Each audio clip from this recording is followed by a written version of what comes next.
Денеска пратеничката група на СДСМ и опозицијата покренува постапка за утврдување на одговорност на лицето Ѓорѓе Иванов како председател на Република Македонија. Со својата вчерашна одлука, како што рече тој, за општа амнестија на политичарите, Ѓорѓе Иванов стана заштитник на криминалците, го погази уставот, законите и достоинството на граѓаните, што е рамно на државен удар. Дополнително, му зададе смртоносен удар на договорот од Пржино.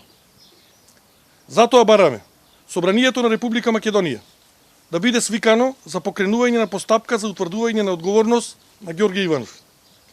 Ги повикуваме сите парламентарни партии да ја поддржат оваа иницијатива и да превземат чекор за враќање на уставниот поредок во Република Македонија. Вчера ВМРО ДПМН соопшти дека не се согласува со одлуката на Ѓорѓе Иванов. Ако е така, ги повикуваме пратениците на ВМРО ДПМН да дојдат во собранието и да го потпишат предлогот. Само така ќе докажат дека се искрени во изјавите, во спротивно ќе потврдат дека станува збор за договор меѓу нив и Иванов. Иванов со неговото неуставно постапување врши дискриминација и создава поделба меѓу граѓаните на политичари, недопирливи, кои сака да ги ослободи од одговорноста за тешки кривични дела и останати граѓани, обични смртници, кои подлежат на казни и за минорни кривични дела. Со ова Иванов е директен соучесник во злостраничкото здружение против Република Македонија. Македонија нема да дозволи да биде поразена. Или Груевски, или Македонија. Ќе победи Македонија. Повелете. Има ли деловнички можности да се свика собранието во услови кога е распуштено? Значи, деловнички можности има собранието да се свика, мандатот на пратениците трае 4 години.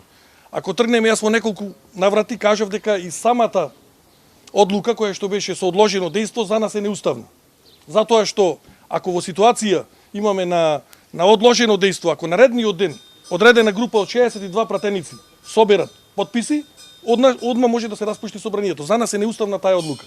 Значи мандатот на пратениците трае 4 години и во вакви ситуации, поготово бидејќи станува збор за страшна работа, односно за државен удар, кој што е наметнат против правниот систем на Република Македонија, ние денеска побаравме хитна седница со утврдување на одговорност на Иванов.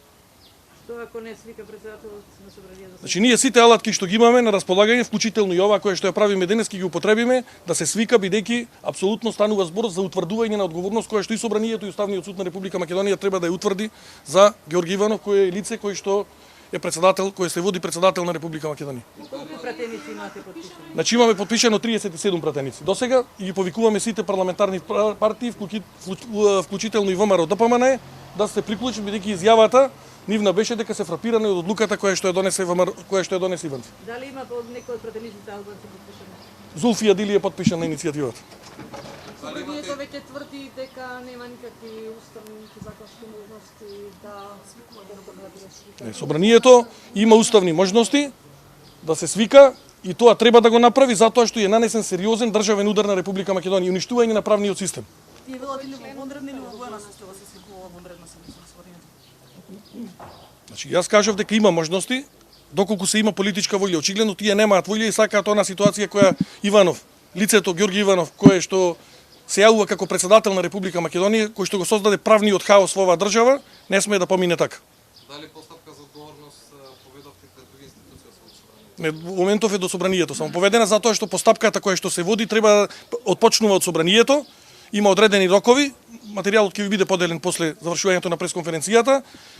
Заседава комисијата во одреден рок, комисијата за избор и именување, се создава комисија од 10 члена и потоа од тука со утврдување на двотретинско мнозинство одлуката оди до Уставен суд и Уставниот суд со двотретинско мнозинство треба да го разреши Ѓорѓе Иванов. Дали имате директни контакти со представници да со ваше предложи барем да потпишат иницијативата? Значи 37 пратеници, затоа повикот, значи да, повикот е до сите парламентарни партии да се приклучат на оваа иницијатива.